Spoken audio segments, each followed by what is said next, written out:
بسم اللہ الرحمن الرحیم، السلام علیکم۔ اس ویڈیو کلپ میں ہم جائیں گے کھرکنڈو، جو اپنے سائٹ کے ویلی کا آخری گاؤں ہے، اور ابھی ہم دمسم سے کھرکنڈو میں کے راستے میں داخل ہو چکے ہیں۔ یہ ہمارے سامنے جو راکس ہیں بڑی یونیک سی ہیں، دور سے دیکھنے پر آپ کو ایسا لگتا ہے اس میں کسی نے اسکریچز کیے ہیں، لیکن جب ہم قریب جا کے دیکھتے ہیں تو اس کے نقش و نگار ہی بڑے عجیب ہیں۔ تو اگر آپ ادھر آتے ہیں دمسم چیک پوسٹ پر، تو اس کے لیفٹ سائڈ پر یہ راکس آپ کے بہت قریب ہیں، روڈ کے ساتھ ہی آپ رک کے نظارہ کر لیں۔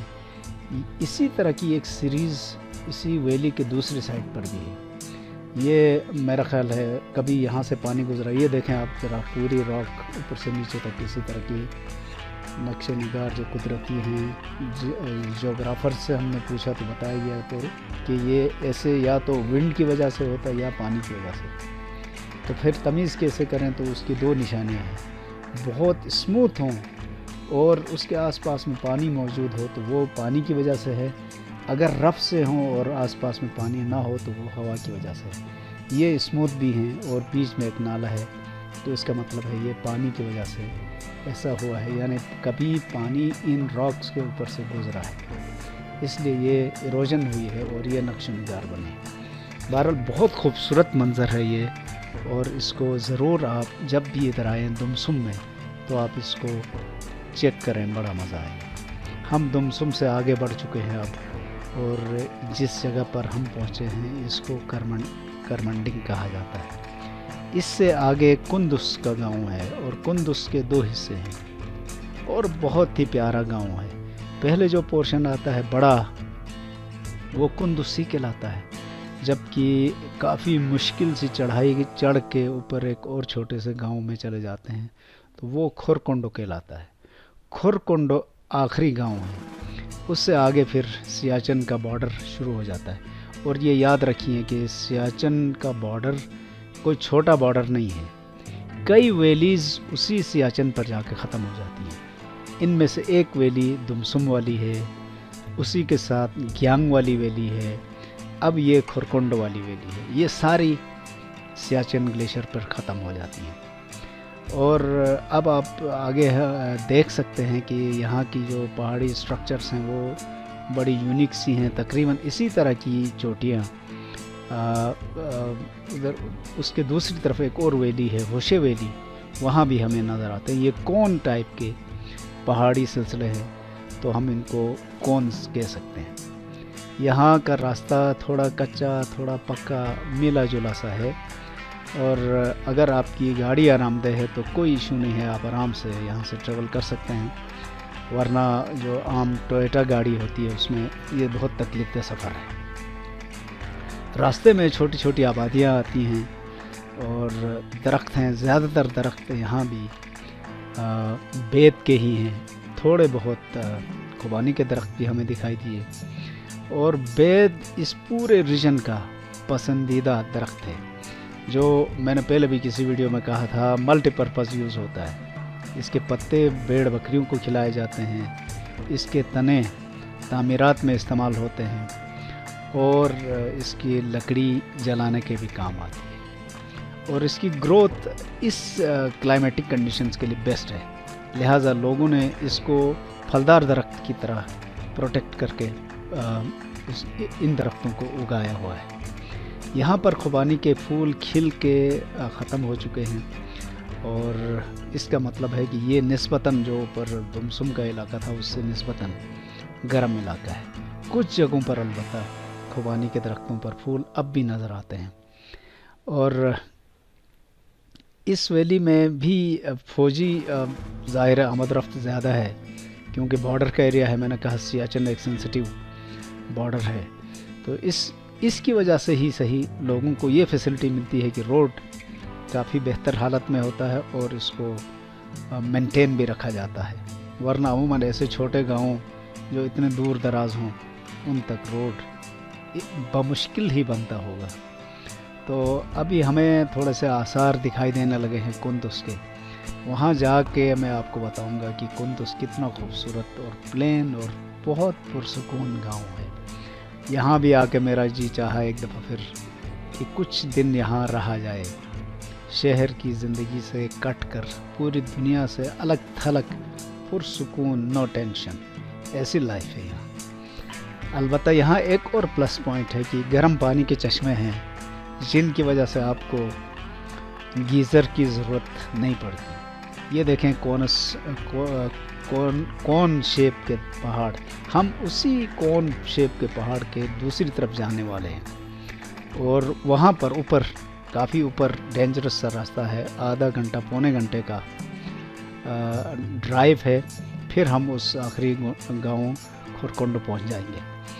یہاں پر لوگ بھیڑ بکریاں پالتے ہیں، اور یہ تازہ کہیں شفٹ کر رہے ہیں غالباً، اس لیے کہ ان کے بچے بھی ساتھ ہیں، ورنہ چرانے کے لیے جو بکریاں لے جائی جاتی ہیں پہاڑوں کی طرف، ان کے بچے ساتھ نہیں ہوتے۔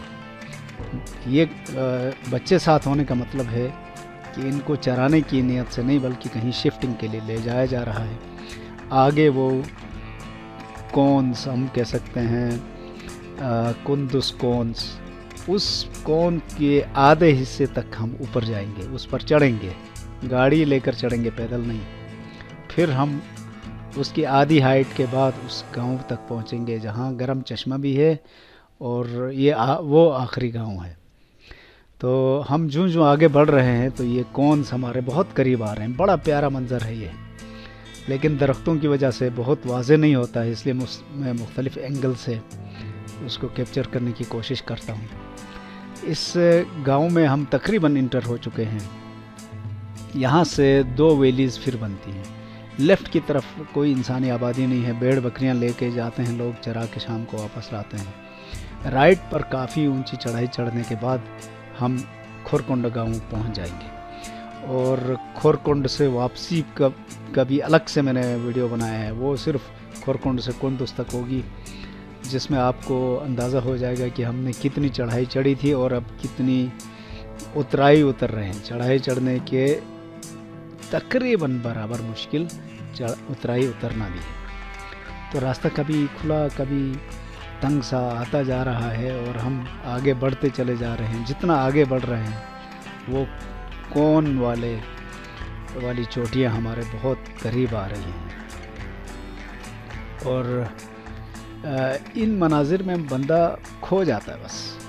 لیکن میں نے تو ایک پتہ نہیں کیوں ایک مصیبت پال رکھی ہے میرے تمام ٹورز میں، فوٹوگرافری کی خاطر میں پورے مناظر انجوائے نہیں کر پاتا ہے جس طرح میرے دوسرے ساتھی انجوائے کرتے ہیں۔ یہ میں ایک الگ ڈیوٹی میں لگ جاتا ہوں۔ بہرحال بعد میں آ کے میں غور سے دیکھتا ہوں کہ اچھا میں ادھر بھی ہو کے آیا تھا، ادھر بھی ہو کے آیا تھا، کیونکہ جس وقت چل رہی ہوتی ہے گاڑی، ایسے مناظر سے گزر رہی ہوتی ہے تو پوری توجہ اسی پر ہوتی ہے۔ کندوز کے گاؤں کے بالکل قریب ہم پہنچ چکے ہیں، اور وہاں سے اب جو منظر ہے یہ چڑھائی والا تقریباً شروع ہو چکا ہے۔ اب آپ دیکھ سکتے ہیں ہم انہی کونس کے دامن سے آگے بڑھ رہے ہیں۔ اس کا مطلب ہمارا سفر کافی آگے آ چکا ہے۔ اس جگہ سے جب ہم واپس آئیں گے تو پھر آپ کو اس کی ہائٹ اور چڑھائی کا اندازہ ہوگا۔ ابھی فی الحال ایسا لگ رہا ہے کہ ہم کسی میدان جگہ سے گزر رہے ہیں۔ تو یہ لیجئے، اب ہم پہنچ چکے کھورکنڈو گاؤں۔ کندوز کو کراس کر کے کندوز کی تھوڑی سی تفصیل واپسی والے ویڈیو میں دکھاؤں گا۔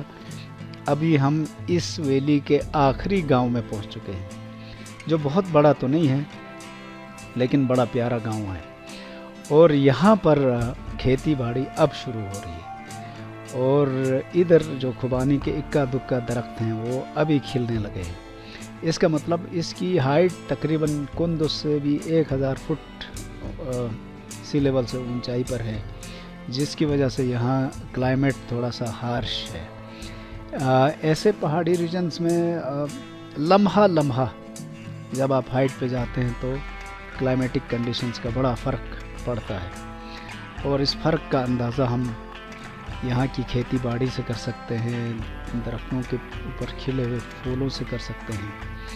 یہاں تھوڑی دیر رہ کر ہم نے پورے گاؤں کا مشاہدہ بھی کیا اور اس کی ویڈیوگرافی کرنے کی بھی کوشش کی، اس گاؤں کی دو خوبصورت چیزیں ہیں. ایک تو گاؤں کے بیچوں بیچ ایک آبشار ہے.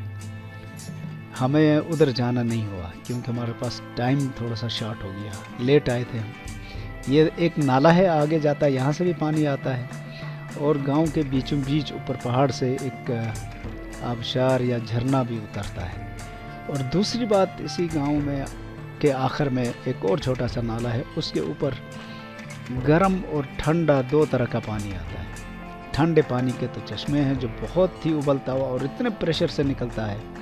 میں اس کی بھی جھلکیاں دکھاؤں گا الگ سے ایک ویڈیو میں, جس کو میں نے کبھی نہیں دیکھا تھا اس طرح. یعنی ایسا لگتا ہے کہ کسی نے موٹر لگا کے پانی کو نیچے سے پریشرائز کیا, اور بہت ساری اسمیل آتی ہے, گندک ہے شاید اندر, جس کی وجہ سے پورا جو نالا ہے اس سے ہی اسمیل آتی ہے. ہاں البتہ پانی بہت پریشر سے گرم پانی نکلتا ہے.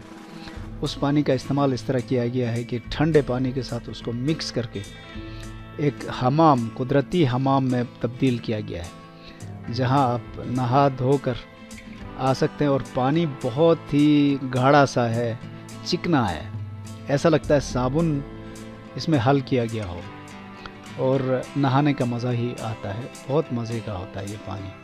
تو ہم نے بھی کوشش کی کہ ہم نہا لیں.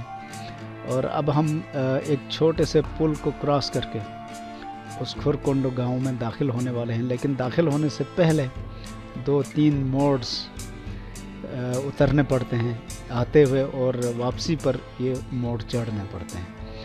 تو جہاں بھی موڑ آئے وہاں سے تھوڑا سا احتیاط سے آپ کو گاڑی کنٹرول کر کے موٹے گیئر پہ چلانا ہے. ادروائز پہلی دفعہ آ رہے ہوں تو اس میں مشکلات پیش آ سکتی ہیں.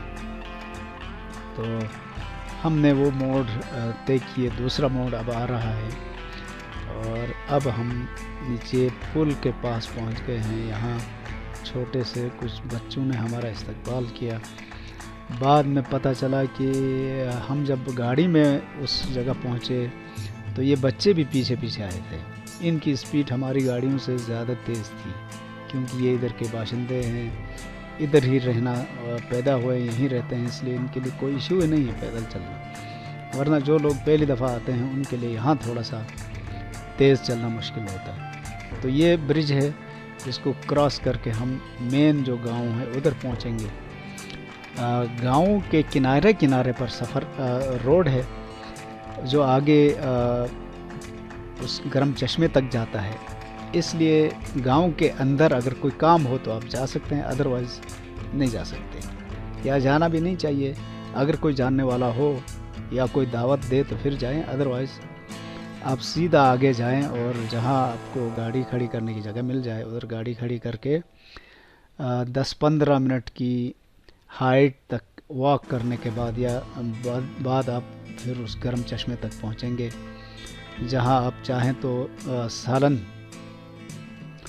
آپ پتیلے کے اندر سبزیاں مکس کر کے اس پانی میں ڈبو کے رکھیں تو آدھے گھنٹے میں سالن پک جاتا ہے, اور 5 سے 10 منٹ میں انڈا ابل جاتا ہے. بہت گرم پانی ہے.